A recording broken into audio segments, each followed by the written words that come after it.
Welcome back to Western Kabuki. My name is Caleb. As always, I'm joined by my co-host, June. How you doing?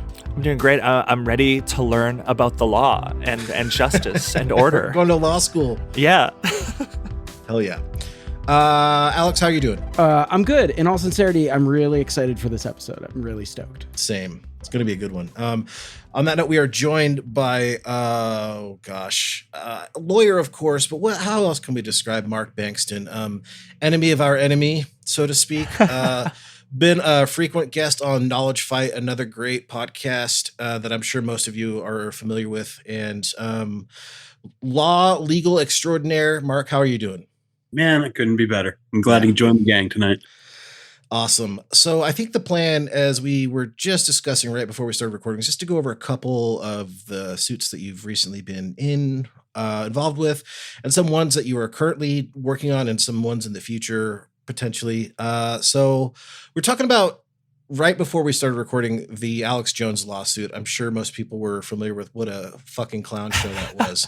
We were talking that was a wonderful day. I was like on vacation. I was like about to go on like this beautiful hike, and I decided to check my phone, and that faded moment with like the phone leak or whatever in that case, it just happened, and I'm like, ooh, I'm gonna be eating good going through this tonight. Yeah. We were just talking about, like, right before we started recording, like, I didn't want to be insensitive. So I was just kind of like, how do you describe, like, how, like, obviously it's a very awful situation, but it's so fucking funny what's happening. Like, what a clown show it is. So Mark, I'd like continue or maybe restart the thought that you had right before we started recording on how you deal with that as a professional in the face of just this absolute shit show that you're up against. Yeah. Most of the cases that I take aren't funny in any way. Right. Like I deal with a lot of tragedy. Most of my cases involve catastrophic loss with, significant corporate negligence, police abuse, shit like that. And it's not funny, and it's satisfying when you're really grilling somebody. But there's something about this particular case with the Sandy Hook thing, is how deeply it all affected us as individuals. There's just nothing more pure than a first grade class and the obscenity of what happened there. And then you combine that with Jones, who is obscene in his own way, but in what I think has been compelling about him over the years, he's obscene in a way that's deeply entertaining, because he is one of the most absurd figures to ever walk the earth. And I think you can't avoid that. Right. You understand that when you're in that case, you're going to play a certain role and he's going to play a different role, and he's going to introduce it into a clown show. But you kind of have to accept that. And I think one of the most important things we were trying to accomplish in that case, and I hope we did during those days of trial, was to show that while this man is surreal and an enigma and something to be laughed at, you really have to plumb the depths of his cruelty, because it really was insanely cruel. And everything about the way he operates was just that way. And so, not to get lost in that clown show, but I realized that over the, June, you talk about that day, picking up the phone and seeing it. That's a 5-year buildup for me. Oh my God. You were waiting. Yeah. No, I mean, you weren't even waiting for that. You didn't like, I don't want to speak for you, but you didn't see that coming. Like, you didn't think that was going to happen. That was when I saw that, I was laughing out loud. Like, you just knew that was, it was over. That was like a million pins fell to the ground. You have to imagine to yourself, because as you may remember from trial, I had been sent that 12 days earlier, and I had to let 10 days roll off the clock, right? I couldn't say anything. And the night it happened, when the phone data arrives to me, I rarely had moments in my life where I had to stop and step back and go, let me take stock of my cognitive faculties right now and make sure that I'm not losing my grip on shit. Is this really happening? Is what I'm seeing in my email box really what I think that I'm processing as seeing it? Like, not just am I not reading it correctly, but like, literally, do I have like a worm in my brain? Yeah. Like, taking chunks out. Can we just pause really quick for people who don't know, the people who have personal lives. What we're talking about, what leak? What happened?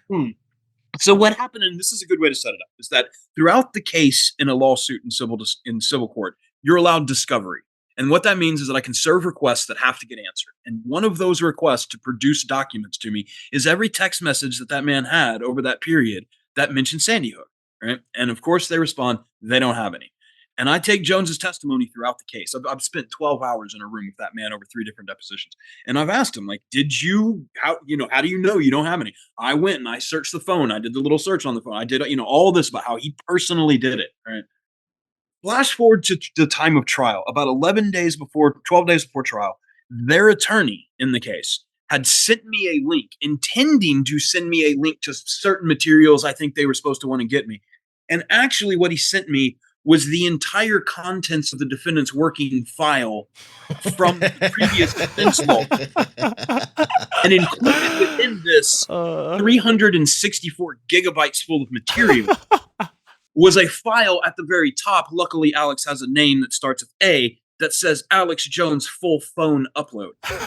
And I click open this folder and it's exactly what I think it is. And it ends up being roughly a 12-month stretch of every text message that was currently on his phone for that period of time is on there, barring ones he hand deleted himself.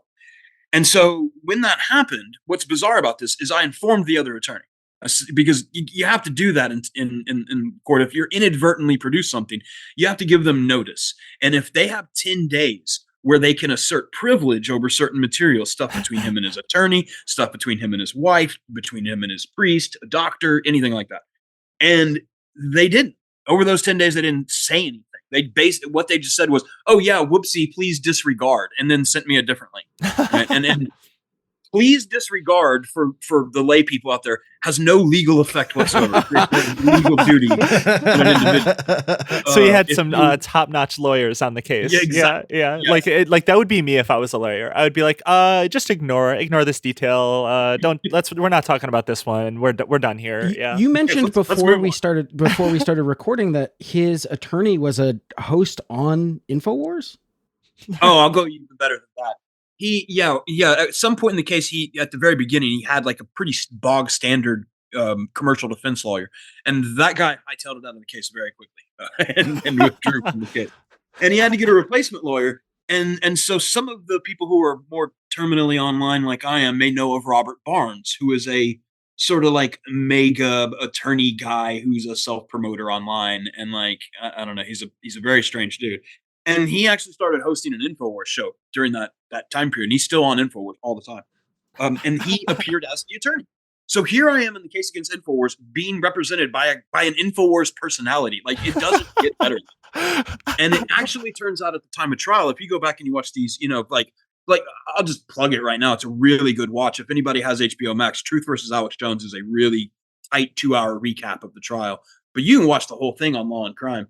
And we actually introduced evidence that while the trial was going on, his attorney, who's not in the courtroom, Robert Barnes, the guy who kind of just still representing them, but they got a different attorney at trial. That guy's on InfoWars while we're in court, saying that the judge is rigging the court proceeding and writing a literal script for everybody to follow. Right? What? And so I asked Jones, are you taking this trial seriously? Are you approaching it in good faith? And he's like, of course I am. And I'm like, all right, but aren't you telling your audience out in the world that this judge is writing a script for this whole trial? He's like, no, we're not saying that. Not saying that. I'm like, okay, exhibit A, and boom, play the video of his attorney saying that the judge is rigging the whole trial. We put on the same evidence that he at the same time, Jones, for instance, when he finishes testifying, would go home and then record InfoWars and start calling the jury a bunch of blue collar yokels who don't know what planet they're on. And it's like, this is like, I can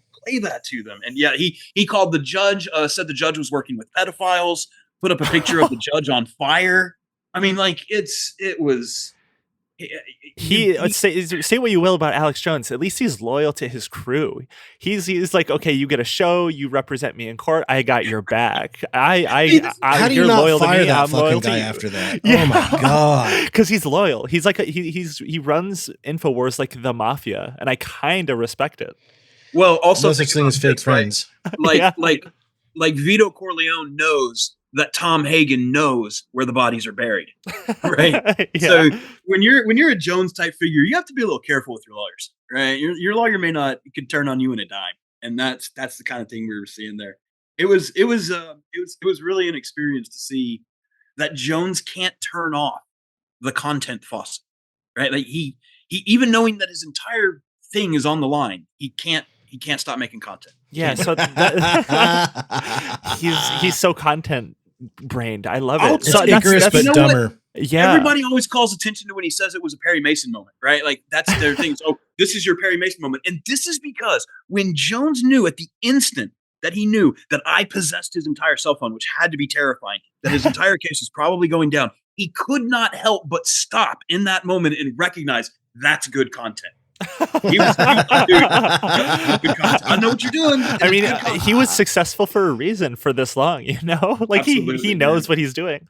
No, that's the thing. How did he handle that? Like in public, you get I was curious too. That's what I was going to ask. Yeah, I want to know. Yeah, how he pivoted or acted. Yeah. You mean after the trial? Like after that information was exposed specifically? Oh, after that came out. Well, it was interesting because he made a bunch of public statements about his text messages, which I knew weren't true because I had them.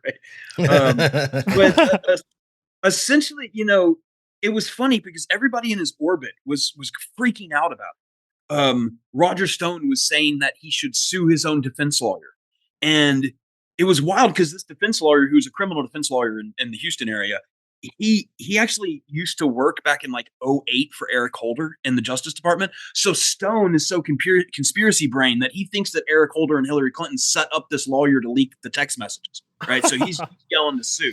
Hell yeah. And you've got all these people. But Jones, I think just once it was over, he was kind of done with it. And then you also have to remember that I represent a set of parents in multiple cases, right? And took 2 of them to trial and got this big ass verdict.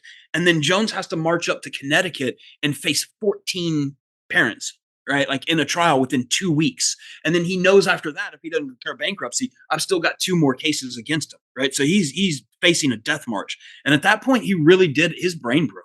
When he went up into Connecticut, he was screaming at the jury about how this is all a struggle session. And I'm like, I'm one of the 3 people in this courtroom who understands what you're referencing right now. Like, you're screaming at a Connecticut jury that you're being suffered to a struggle session.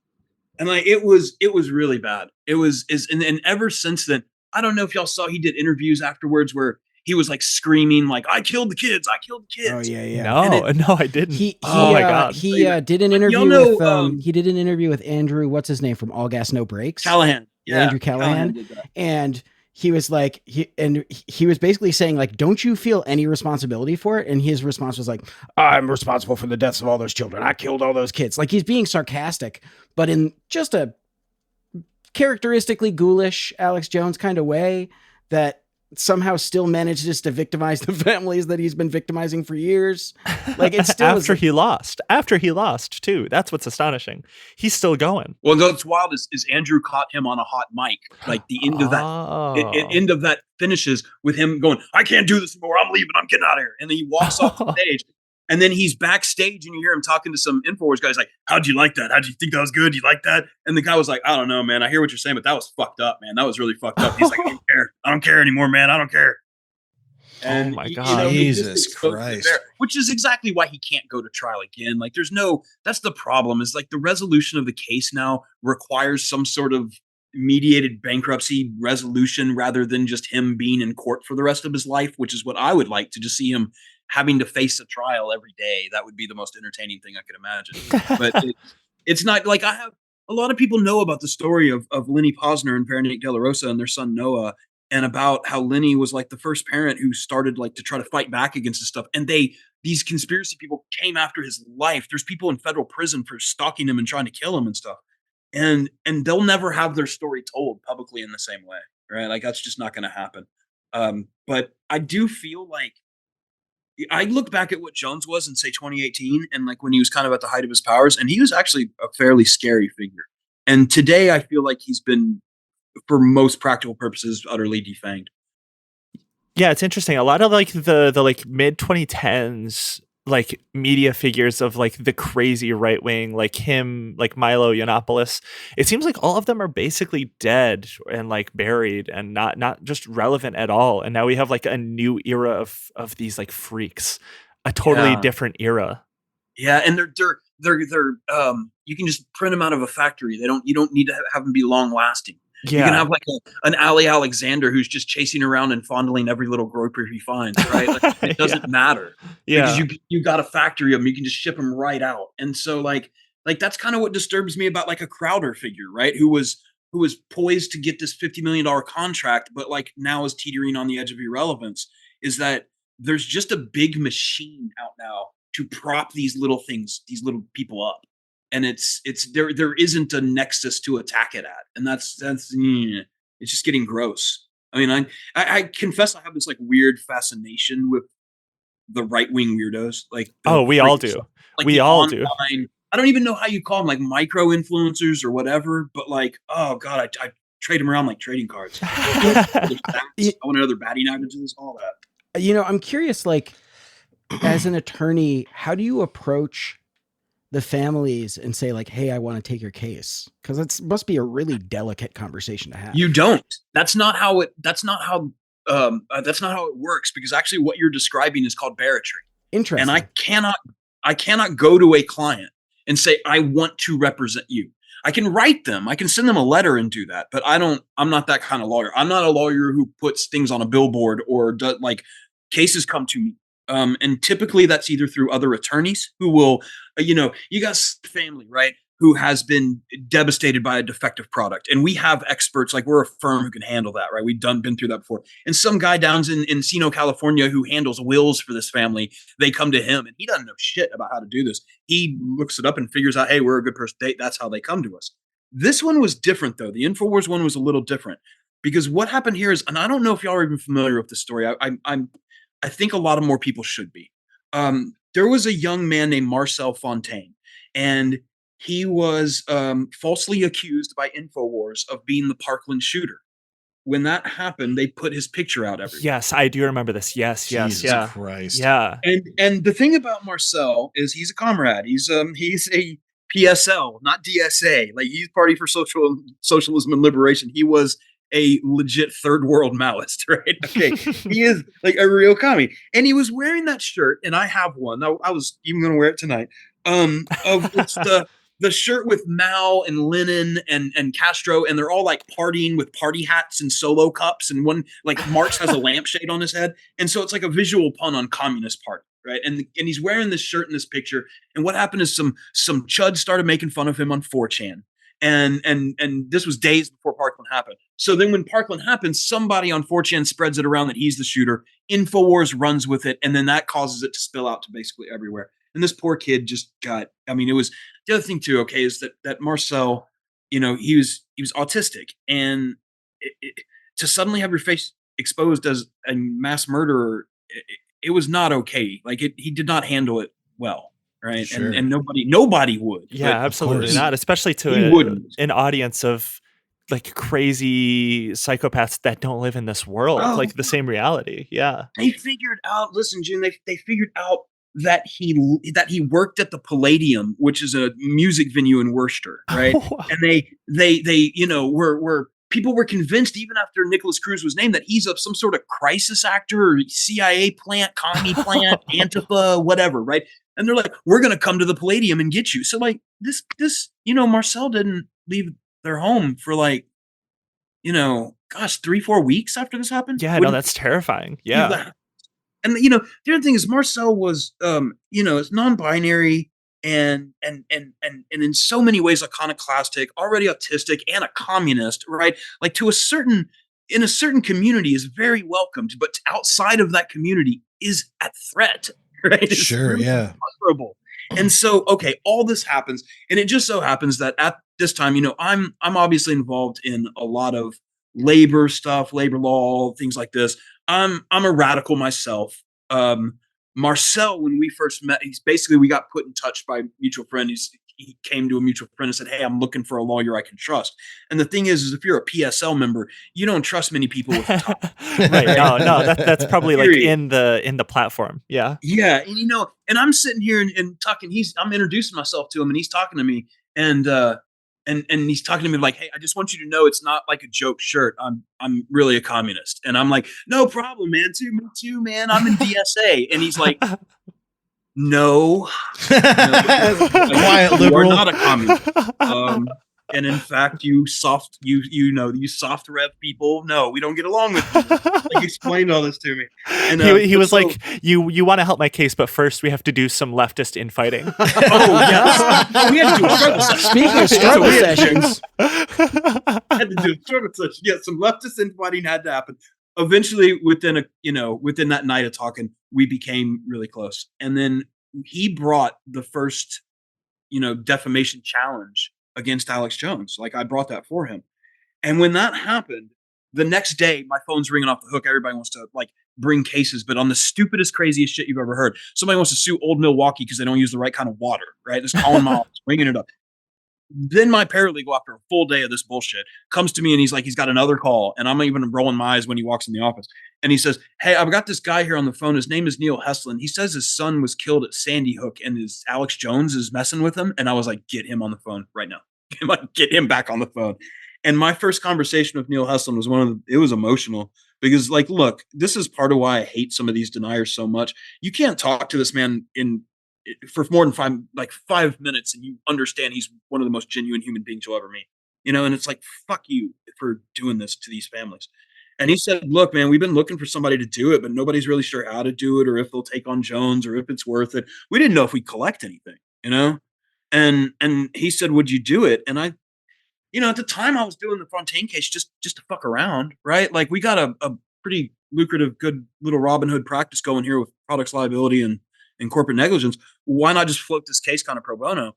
And then the Sandy Hook comes and it's going to be a lot of work. We never knew how much. Jesus, I'm still working on it, right? It's still not done. But we said, you can't say no to it.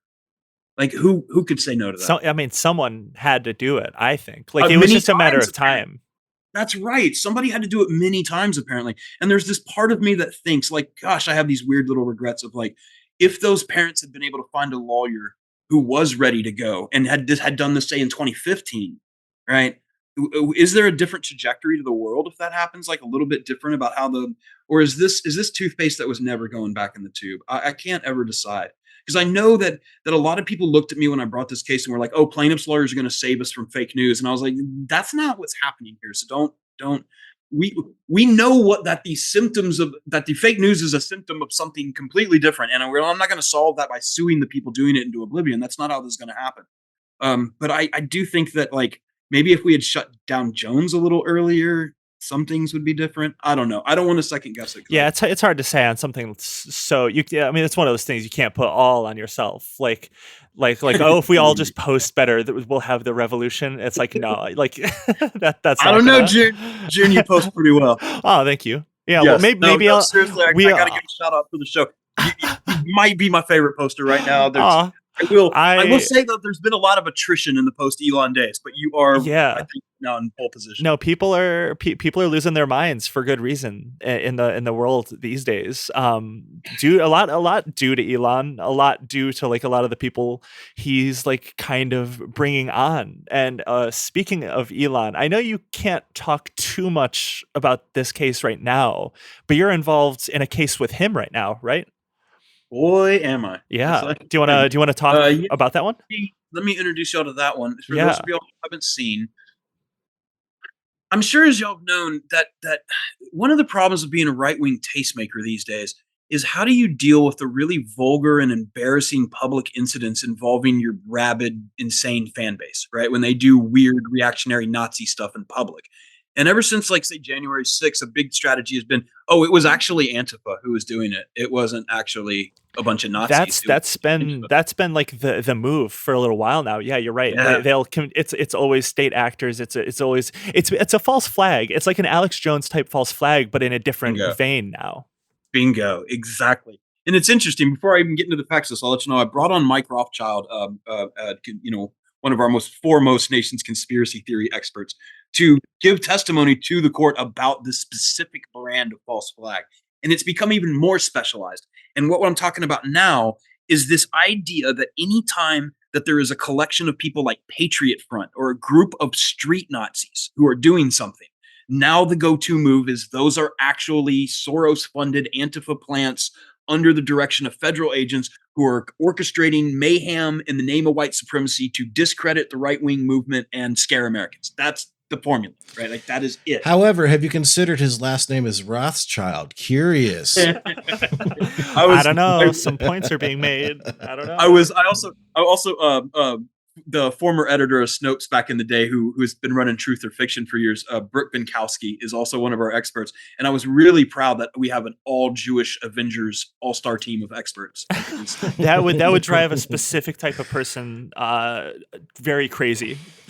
Yes. if they heard that. Yeah, theoretical person who has nothing to do with the case. Yeah, right. they thankfully don't exist. This type of person. But if they would apparently from what I'm seeing on the news, apparently there's isolated pockets of them on the Columbia campus, but that's apparent. Oh yeah, no, they're all 18 to 22 year olds. That's all it is. They've never existed before or after.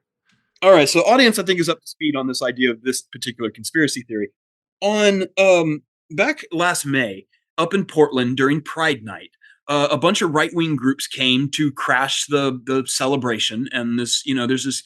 I love this idea that there's this community expression of solidarity in all of this, and then the right-wing groups show up to crash it, and then they don't actually. That doesn't happen. What ends up happening is the right-wing groups start fighting with each other, and so there's a group of Proud Boys. And then there's a different group called the Rose City Nationalists. And the Rose City Nationalists are mostly offshoot Proud Boys. They're former Proud Boys who are too open with their neo-Nazi aesthetic. And the whole deal of the Proud Boys is to sort of be crypto-fascist and to have like token minority inclusion, that sort of stuff. To like, they learned the lesson of Charlottesville that the normies don't like it when you march around and say Zig Heil, right? Like they learned that. Like people are ready for that on Twitter. People aren't ready for that in real life yet. Still, yes, yeah, exactly. And so the problem, though, is anybody who knows the Oregon sort of white supremacy scene, a lot of those people simply cannot be moderated. They are psychopaths, right? They just can't. So you now have what is it about specifically about Oregon? Because I feel like ever since 2016, like especially in 2020, there's been there's such a, I hate to use this word, but like a vibrant like white supremacy like street gang sort of like movement. And it used to be more rural Oregon. It used to be East Oregon stuff, right? And now it's just I don't know. There's plenty of guests who I think y'all should get on here to talk about the Pacific Northwest Antifa Nazi scene, that whole thing that's going on. Like, yeah, I'm from here. I have a lot of thoughts on that, but we'll save that for another day. All right. So bringing in how this happens is when that happens, and these two groups meet each other on the streets, they start fighting. There's a brawl, and two members of that group have their mask pulled off in that brawl. That video sort of goes viral. Now, to most people on the left, in the middle, this was just sort of like a funny moment, like with the Ken Watebe "Let Them Fight" gif, right? Like that's sort of what's going on. Yeah. But over on the right, the immediate siren goes up. Who are these guys? They have to be plants. These are, let's find out who these people are. Somebody, I don't know how, nobody knows how, but somebody matched up one of the unmasked people with a social media profile of a young Jewish kid at UC Riverside down in California, and they look vaguely similar, but that's it. Like I don't know if they use like some stupid AI match to photos app, that you use to compare your garden plants or what the fuck ever. But like they set this up, and so this starts spreading, and on this kid's profile is at UC Riverside, as his fraternity says, after graduation, he plans to work for the government. All right, so of course so the theory is he's already working for the government. Yes, exactly. Or he's auditioning with he's just did his tryout. Yeah, I don't know, like a Soros cadet group or something like this. Like the government, like the FBI kicked him out of like a van and said, "Go get him, Tiger. You got this. This is your day. It's your unpaid internship."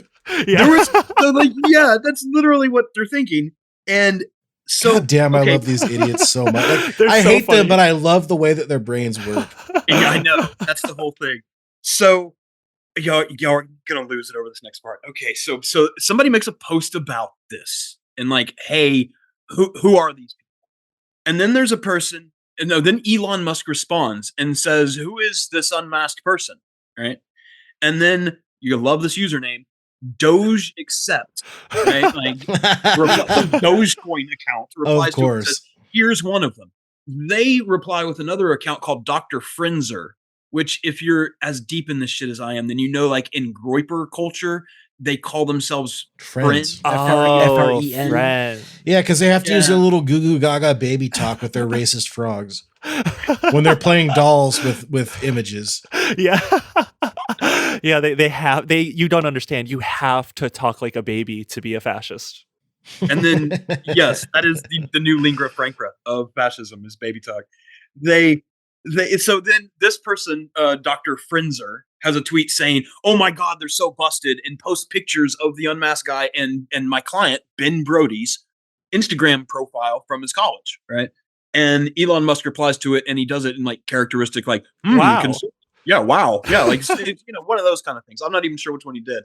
And then the next day, there's this, oh God, if y'all don't know this idiot, y'all need to get on this guy. Matt Wallace 888. Oh my God, no, I'm familiar with this freak. Top of the leaderboard, you know what I mean, on community notes. Like he is one of the worst. He's the Kobe of community notes, yeah. Yeah.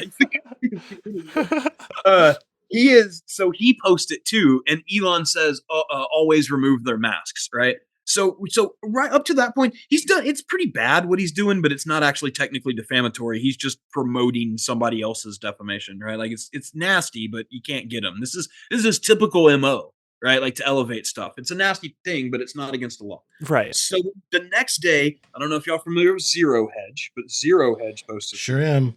That's the website where Tyler Durden writes every article, right? Exactly, shirtless Tyler Durden. And so it's true and good. So what some people may not know is that the Heslin versus Jones case, which is the case in which Jones, his acolyte Owen Schroyer, accused Neil Heslin about lying about holding his son's dead body. And that all came from Zero Hedge. Owen Schroyer read some crap on Zero Hedge and put it up on the show and started talking about it, right? Like it's all the same cesspool community as this stuff comes from. So Zero Hedge, though, actually posts just a picture of the unmasked guy and says, basically like the internet, is this a white supremacist or a secret Fed or something along those lines? Like people are saying that this is a Fed, right? And Elon replies to it and he says, looks like one is a college student who wants to join the government and the other is maybe a member of Antifa, but nevertheless a false flag. And so over these past 2 days, fuck up, dude. Yeah. So over the past 2 days, of course, the internet's been going wild with this rumor of this college kid who wants to join the government. And literally everybody who's replying to Musk knows exactly who the heck he's talking about, right? And is posting about this Ben Brody guy. This Ben Brody guy's at a Dodgers game with his mom. He's a normie. He's got like 10 friends on Instagram, right? His phone just starts like vibrating like hundreds of messages. Like, and like, they're like, we can't go home. Like Elon Musk just called me a neo-Nazi. I can't go home now. It's like it's wild. It's I don't know. It's just endlessly crazy to me that the richest man in the world will just like pontificate about stuff like this to like 500 million people online. Like it's just fucking insane to me. I'll never get over it. Look, here's the thing that I can't reconcile. Right, is that say I am the richest man in the world and I have access to this communication platform and I could theoretically talk to anybody. Why would I talk to Ian Miles? You know what I'm saying? And Cat Turd too. Like you really want to talk to Cat Turd? When you get that much money, these are the kinds of people that you pay to make go away. Yeah. Oh, so, but no, he joins them. He joins them. So I don't get it, right? But my client ends up like going, a Vice News reporter ends up talking to him a month afterwards to try to figure out, hey man, how you doing? And it's like the media just completely it's gotten to the point that his Twitter activity is so voluminous and so weird that the media just stops paying attention to it. And so here he is identifying this innocent college student and validating this rumor about him being a neo-Nazi. And like the world barely shudders about it. And this kid is feeling like, what the heck, like I'm now forever linked with this stuff. He talks to Vice News, and it's, a Vice News guy who's like, man, have you, maybe you got a legal claim here. And that's when Ben Brody starts looking. And I guess if you are a person who's been accused of being a neo-Nazi, like, I'm the guy you call, I think. Like, that's now my job. I now have 2 cases in which people have been falsely called a neo-Nazi, and also 2 cases in which they've been falsely called mass shooters. Like, if you've been called the worst thing you can be called, like, I don't, the next one's going to be like child rapist false allegations. That's what it's going to be. I only get the worst things you can call somebody, when you think about like the idea, for instance, of Marcel Fontaine being accused of being, I'm the Parkland shooter, I went in there and murdered 16 kids. Or you have the recent Allen shooting where I'm representing somebody falsely accused there. And there's, they went and murdered children at an outlet mall. And it's, most defamation cases are honestly a kind of bullshit. They're about stuff like, you said I wasn't good at my job when I was, or Jesse Ventura sues Chris Kyle because Chris Kyle made up a story about punching Jesse Ventura out in a bar. I gotta say that's awesome. That's like that Jesse Ventura trial is one of the most beast mode things anyone's ever done. By the way, isn't he dead and he's still suing him basically? Like, yes, Chris Kyle dies. The good thing is, and he's like, I still gotta. It's like he's not like depleting the estate or anything, but Jesse's not giving it up. Yeah. It's not going away. He's such I don't like, of course he's got like kind of wild politics, but the hating levels, you gotta respect it. You gotta respect just pure really hatred. Do. Yeah. Yes. Yes. Sometimes I think like he's sort of our Ron Paul in a way, that like he's totally kooky and half everything that falls out of his mouth is awful, but sometimes and that was enough to make a certain contingent of dudes on the right back in 2014 just lose their minds and go gaga. Yeah. And we don't always got to hand it to Jesse Ventura, even if he is kind of like a sort of crank. Sort of. Yeah, he's a complete crank. Don't equivocate with Jesse Ventura. He's a total freak. he's a kind of crank. I'll give it to him. I'll give it to him a little bit. He's, you know what though? He's sort of in a way a foil of Alex Jones, right? Yeah, because Jesse is not cruel. And if you show him facts and you get somebody smart in a room who can convince him on something and good values, he'll come around on something. He won't. He'll leave some bullshit screwball propaganda alone. Like, he won't. Jones is a whole different, like, it's the mirror image of that. And I think that is actually a danger is a guy like Jesse Ventura can get taken down a lot of blind alleys, but he goes down those alleys out of a good place. And I don't think that's true. I hate the term conspiracy theorist. I don't think it has any utility anymore. I think it used to mean something, and it used to have varying degrees of meaning of somebody who was actually interested in uncovering secret government shit. And maybe they were shitty at it and had varying degrees of skill at it. But what I'm seeing now is not conspiracy theories. It's just bullshit screwball propaganda. Yeah, no, you're so right. Because like known to be false from the get-go. Like the reason I'm like, okay, I kind of like I have a soft spot for Jesse Ventura, even though I know he's like kind of a crank. Because like, when I was really young, I would watch some of his videos, like just out of curiosity. He was like a very fascinating and entertaining guy.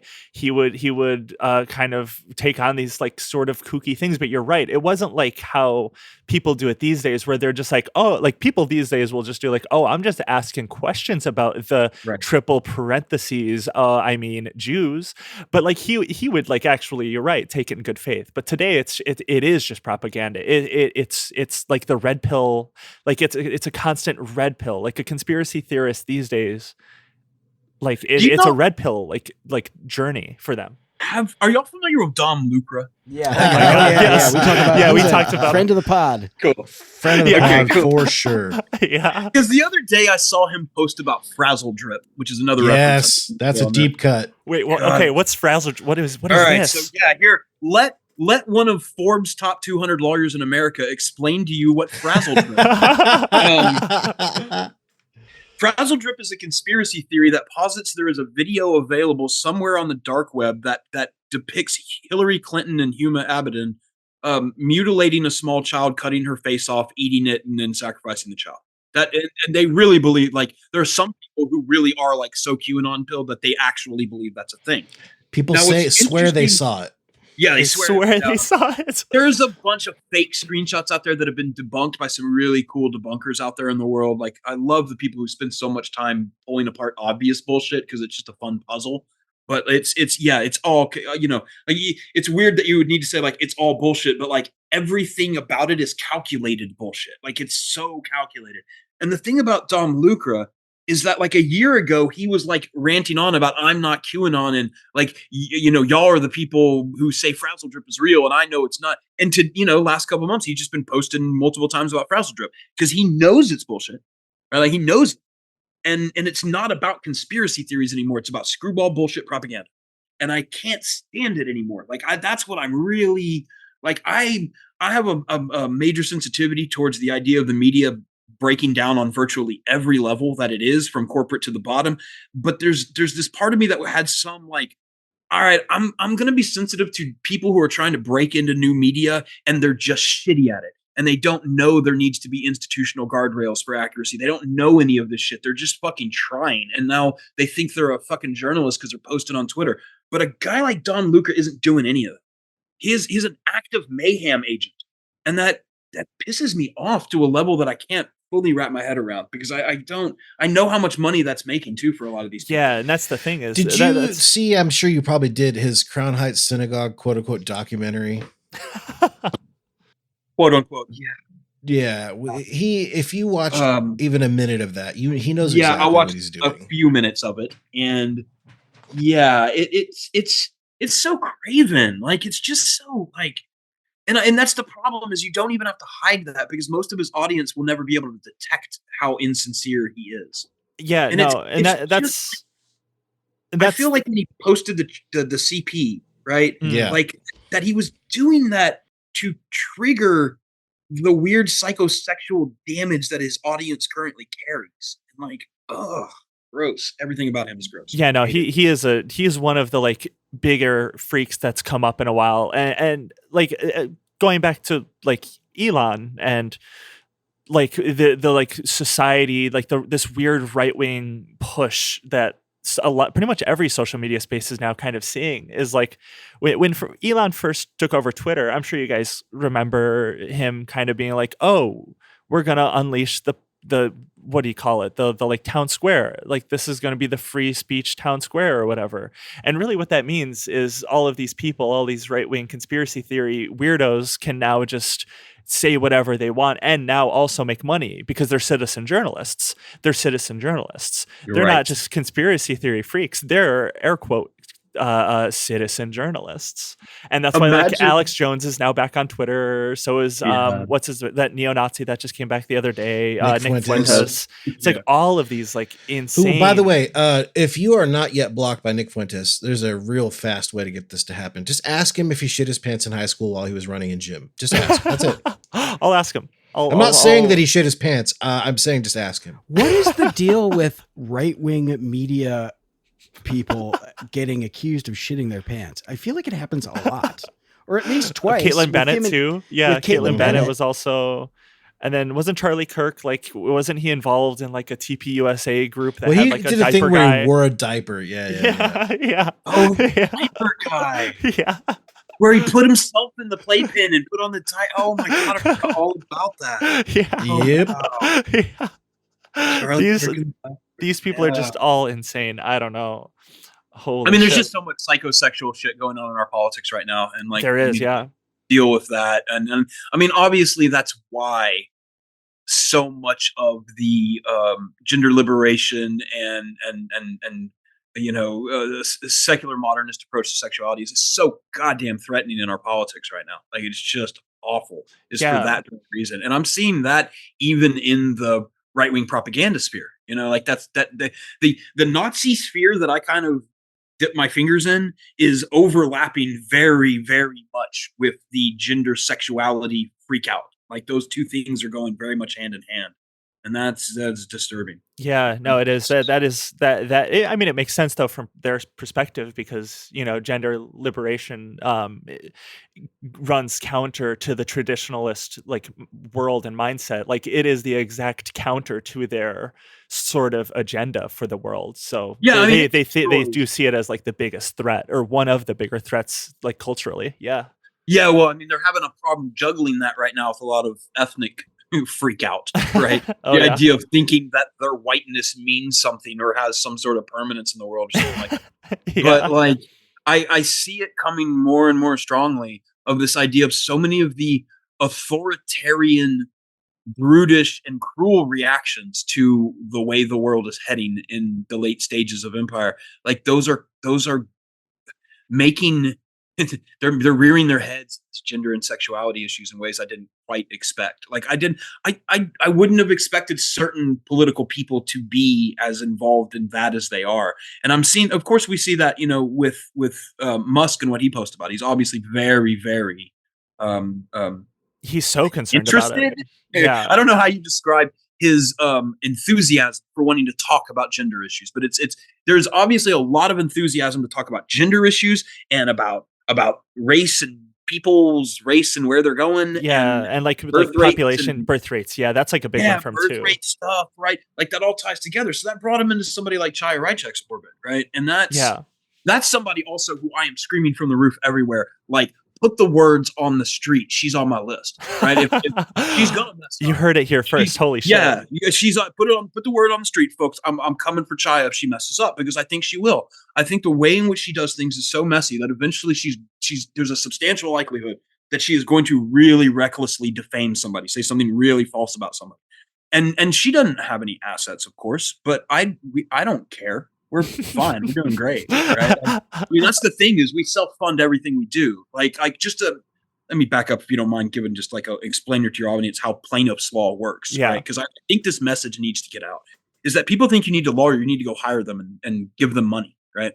And I have never taken money from a client. Like they've never had to pay me to do something. What happens is, like, let's say you're back in the pirate age and some pirate or Spanish, officer stole a bunch of your gold and you need to get it back.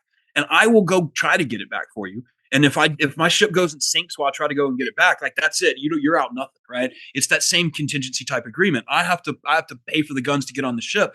And then I go get as much of the gold as I can get off that ship. And I just come back and give you, and then I keep a cut of it for myself. Right.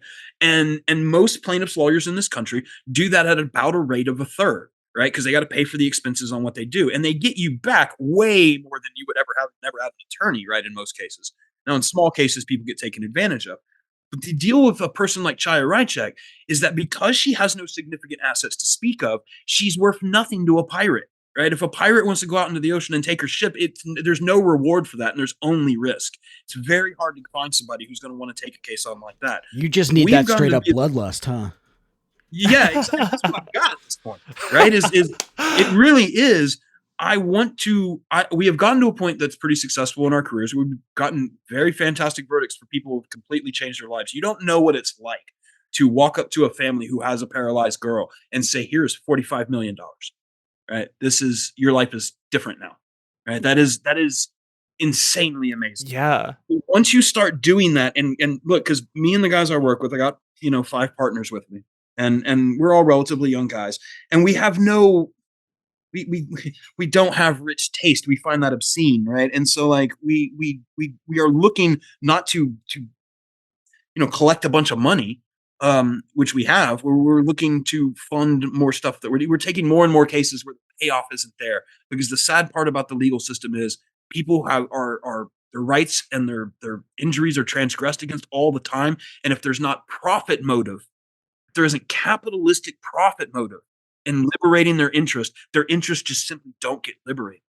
And like, I came into this job because I wanted to be a criminal defense lawyer, and a lawyer my first year out of school who had hired me up, who was doing this sort of stuff of this plaintiff's law, had said to me, "Look, I'm a plaintiff's lawyer. I don't bill. I eat what I kill. Right? I go after companies and then I put the money into working families' hands." And I was like, "This is Robin Hood. This is what I want to do. This is the most socialist job I think I can have with my skill set." And then now I'm seeing that no, God damn it, it's America. So everything comes back to, is there a capitalist profit motive in doing it? So we've decided we're successful enough that a substantial portion of our business is just not going to be that. We're just going to take stuff. So that's why the word's on the street. If Chai Rychek defames somebody, person. I respect that so much. It does like I don't know too many lawyers, I have to say, but it doesn't seem like too many people are out there kind of looking out in this way that you guys are sort of doing, like at least in like the political realm, because I do think it's really important. Like I think there's like this like again like a conspiracy theory or this idea on the right that all lawyers are like leftists and all lawyers are this or that, but it's like not really. Like I don't know. I mean, considering how the Federalist Society has captured the courts. Yeah, right. Yeah. Exactly. Right. Yeah. I mean, look, if we're all a bunch of liberals, then yeah, we should have control of the courts on some way. Which we don't anywhere, pretty much. It's wild because the only lawyers that you really know about in public conscious, the only type of lawyer that you have been implanted with a public perception of is the plaintiff's lawyer, is the person who's been portrayed as the ambulance chaser, right? This sort of this lawyer, this Better Call Saul look down on type of lawyer. And we've been trying to repair that image. And you simply have no conception over what it is that most lawyers do. And what most lawyers do is act on remoras sucking off the giant body of capitalism. Is there are file cabinets of 50 stories high of lawyers working in the downtowns of every major American system who are essentially parasitic to our entire society. Like I do not like most lawyers, but on the other hand, when you talk about the 10 to 20% of lawyers are out there who are doing things like labor or public defense or environmental or water or like what we do, which is injury and violation of rights and things like that, even that set of lawyers, I can divide half down the middle and I can say some of them are some of the best people on earth and some of them are some of the most ridiculous high bourgeois monsters you'd ever want to meet, who treat their own clients as equal enemies to the opposing counsel. And so I gotta say, it is a frustrating and small contracting field, but there are some people doing it. And like one I'll point to, I'm sure y'all followed the Giuliani trial, right? With the election workers who got this $184 million yeah. Guy while his hair dye streaking down his face in the court. Loved that. I still love that image so much. Oh my God. Every lawyer who did that did it for free. And I'm like, that's some shit, right? Because I'll take a case on contingency. But that's some of them are big firms, some of them are like private charity type lawyers, right? They got a thing called Protect Democracy, which is private donor money to try to help fund some of these lawsuits. And I think that's a good thing. I'd rather it be done that way than off of capitalistic profit. Wow. So you're saying you accept George Soros money to influence the world. Wow. That was such a joke in the beginning of the Alex Jones case. So like we kept saying to each other everywhere, where's our Soros check? It's supposed to be here any day. Like, where is it? Still waiting. I think most of us here on the show and a lot of the guests that we have are owed quite a bit from Uncle George. So yeah, hit us up. As we're wrapping this up, Mark, I did want to ask about the lawsuit that you have recently launched against a litany of different defendants, and if you could take us through that and what you expect to see. Yeah, that's in its real early stages, actually. We have a lawsuit where some of y'all remember in the Allen, Texas outlet mall shootings last year, a neo-Nazi, white supremacist-leaning shooter killed a bunch of people. And in the immediate aftermath of that, a bunch of news organizations have published a photo of an innocent man, all because it seems to be because it was spreading on social media among the usual kind of sources, among random internet right-wing weirdos who had taken a picture of a man with the same name, Mauricio Garcia, from the Dallas area, and said he was the shooter. And that ended up in a lot of places. And, we've brought suit against Fox News, against Univision, against Steven Crowder and Tim Pool. That's a good one to hear. Oh God. A minor sort of figure, Simon Ateba of Today News Africa, who was the guy who used to freak out in the White House press briefings. And then perhaps most surprising of all, though, is that Univision, which some people don't know this, is actually the most watched over-the-air broadcast network in America. And Spanish language programming is huge over there. And they put his picture up for 3 nights in a row to millions of people on Univision. That's fucking crazy. They're like a legitimate, like Fox News is of course not legitimate, but like Univision I would consider pretty like legitimate. Like, I mean, news. Look, they are $4.6 billion corporation that is a megalith of they have every resource not to do this, right? Yeah. And I will say that they have a lot of journalistic trust. You know, the person my client's picture appeared behind was Jorge Ramos, who might be the most trusted media person on the planet. That's possible. And the problem is, I think some things are changing. I think that a lot of these bigger networks are starting to dismantle some of their institutional guardrails. And then I think you have organizations like Steven Crowder, right? Those kind of operations don't have them to begin with. And so from top to bottom, it fails. And I think, you know, particularly with Univision, look, you had people calling this dude's mom, you know, calling Mauricio's mom saying, "I'm so sorry your son is a neo-Nazi killer." And, you know, she could correct those people, but think about all the people in their lives who must have saw it on Univision who aren't ever going to contact that family again. It's super, super messed up. And it's, you know, look, the mistakes get made, but when you're going to publish the photo of a mass murderer, right, you got to verify. You got to make sure you're looking at an original piece of content. You got to make sure it's official. You just can't be throwing stuff up because you found it on social media. And that's where we're at. And it's part of this rush for clicks and all of that too, that my client just kind of gets thrown to the wayside, right? Like, who cares about him? And so we've decided to bring a suit down in Austin, which in the exact same court, which we brought the InfoWars suit, which is also conveniently the same court we're currently litigating the Elon Musk suit in. So we'll be in Austin quite a lot for those of you who are fans of coming down to court. We're going to be having, you know, they're going to be moving to dismiss it fairly soon. We'll have the defendants who will try to dismiss it. And then, but hopefully, you know, sometime later in the year, maybe the beginning of next year, we'll be taking deposition from all these various defendants and trying to figure out what excuses they really are going to try to give for doing this.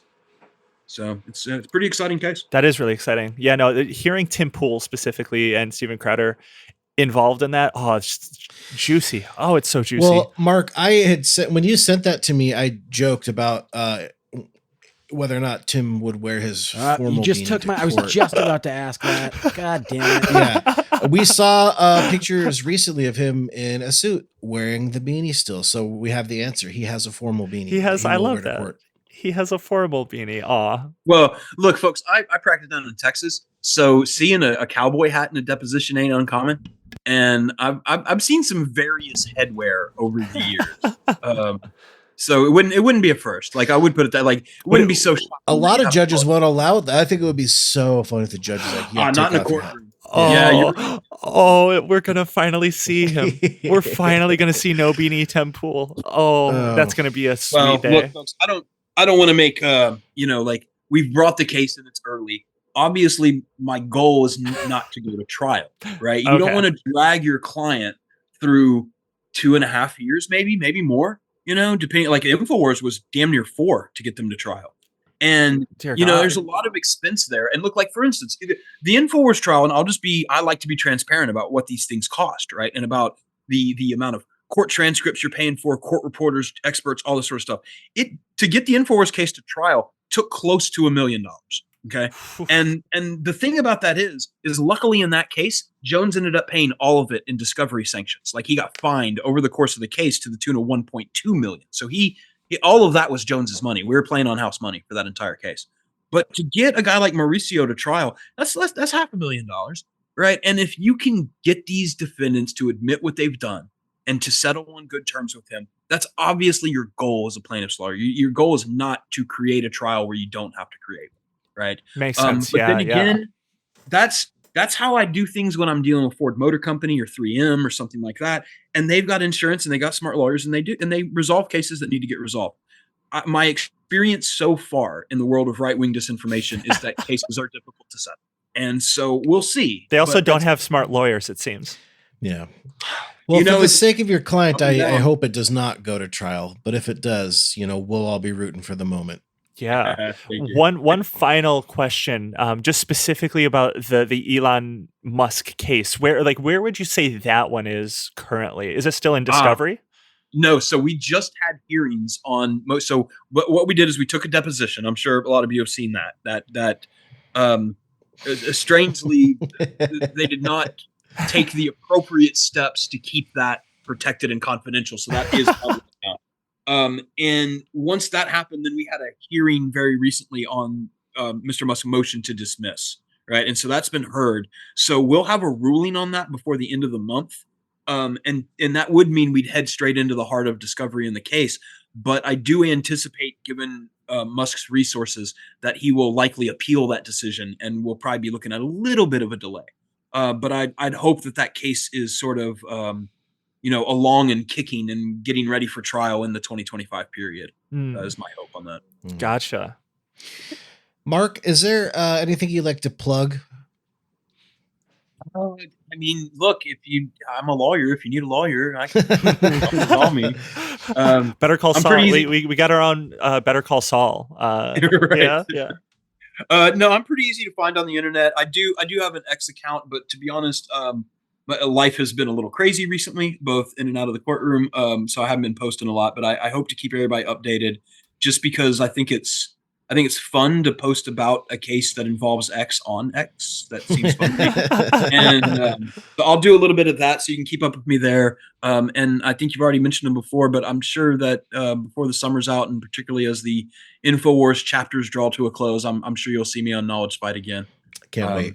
Incredible. But otherwise, man, I tell you, gang, it's been a real pleasure talking to y'all. And hey, open invitation when things advance. Come on anytime, please. Yeah, give a complete update. Absolutely. Thank you so much. Thanks so much. This was so much fun. It was really a pleasure to talk to you. Yeah. Well, again, I hope I gave a good law school class and everybody learned just enough to be dangerous. I'm ready to go in court. I'm ready to represent. I'm ready to represent Alex Jones, frankly. Yeah. Hey, man, you'd be better than average given the track record stuff.